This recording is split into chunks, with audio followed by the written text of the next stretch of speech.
No, it's this one. This is how we determine who's anchor for the Thursday. I'm Amber Haskins. And I'm Ryan Lewis with the video announcements. Just a reminder, the swim and diving meeting is happening in the library today. Lunch today is ham and cheese sandwiches with a California blend of veggies, potato wedges, and peaches. And now, a video on basketball by Brady Haskins and Eli Bruce.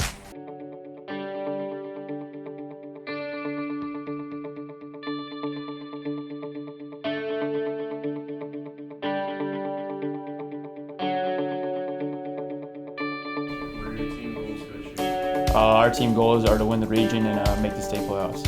What are your team goals this year? I think our team goal is to win the region again this year. We didn't last year, we fell short of that, but 2 years ago we were able to, and if we could be able to win the region, that would be huge for us. And also to go undefeated at home. I think we'll have a good year. We have a decent amount of experience returning. We have good size and a favorable schedule. I think I bring a little bit of everything: rebounding, defense, scoring. I bring that Kyrie Irving ball handling and that Stephen Curry Draco. I think I bring speed and quickness, and I can shoot a little too, so I guess that's good. I think Danny here, he brings length, he brings the ability to score, the ability to get rebounds. It's a big body that we have on the floor, and that's going to be huge for us. I think Nate brings his positive leadership to the team and the ability to get rebounds and get all those hustle plays. I think our toughest opponent is going to be Harbor Creek this year. We lost them first round last year in the playoffs, so it's going to be a battle this year. I think it would be either Corey or Titus. Corey has always been tough. We beat him by I think like 5 the first time we played him last year, then we beat him by 3 off the last second shot, and then they've always been tough against us, and Titusville was last year's region winner, so they're both going to be tough. Our off season is pretty good. Everybody improved. Played a lot of games at Penn State Barron over the summer. A lot of kids showed up, a lot of freshmen, a lot of sophomores, so it's pretty good. I'm looking forward to that first practice at 6 a.m. Bobby Knight's conditioning. It's just really what gets it going. What you know is going to start the season is when you're waking up at 5:30 for that 6 a.m. practice.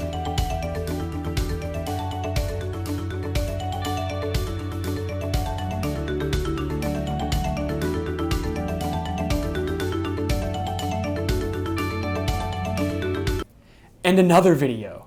This one is about the environment by Ben.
The next video is on poverty, created by Madison McLaughlin, Ryan Lewis, and Kayla Koplinski.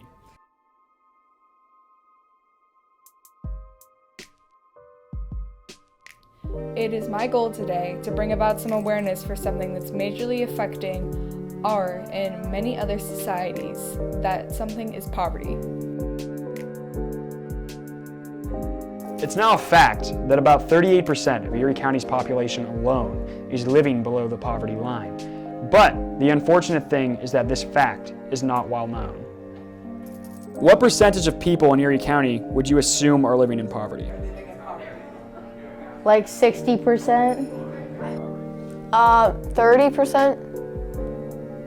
About 89%. 20%? Why do you think that the topic of poverty is so controversial from a political standpoint? Because there's like different people who have different perspectives of poverty. Some people don't really care about it and some people really do care about it. So it's like two sides kind of colliding together. Point. Probably the government, because like they're not trying hard enough to like really do anything about it.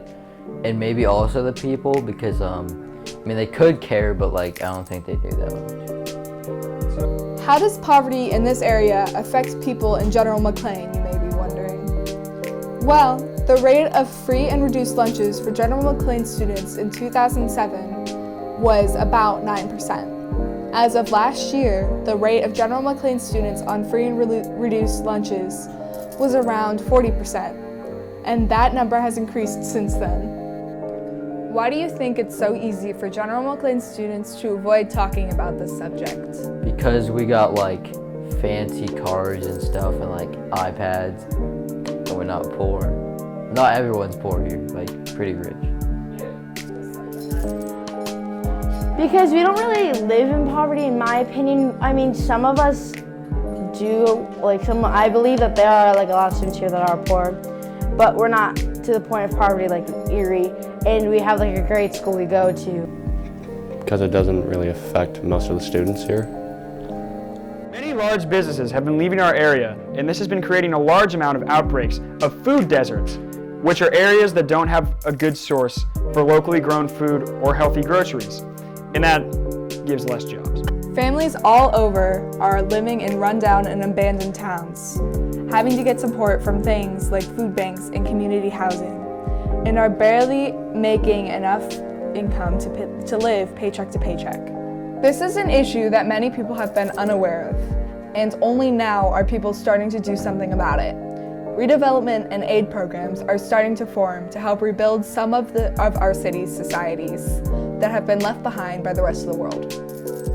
What measures do you think local residents could take to improve this situation and benefit the citizens in poverty? Give more and like be thankful they have food and stuff like that. Work at a soup cafe, just help out your community, something like that. Just like help and clean around so people can actually like use the stuff that we don't use. And if it's like okay for other people to use, like give it to them or like help them out. I think they need to like speak up. I think they need to like make their voices heard, because I think like there's not a lot of people who care about it too much, but I also think there's a lot of people scared to speak up about it. I think the best thing for us to do is to look for things that we can help these people out with. Be cognitive of those people that are in need.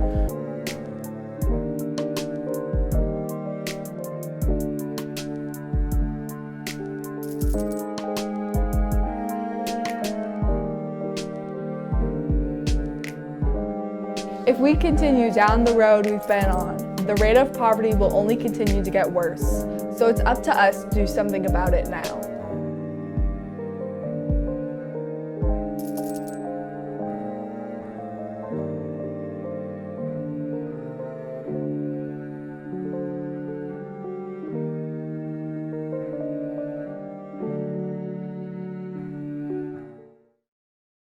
Cat tickets are on sale in the office. The showings are November 21st, 22nd, 23rd, and the 24th. That's all, folks. I'm Amber Haskins.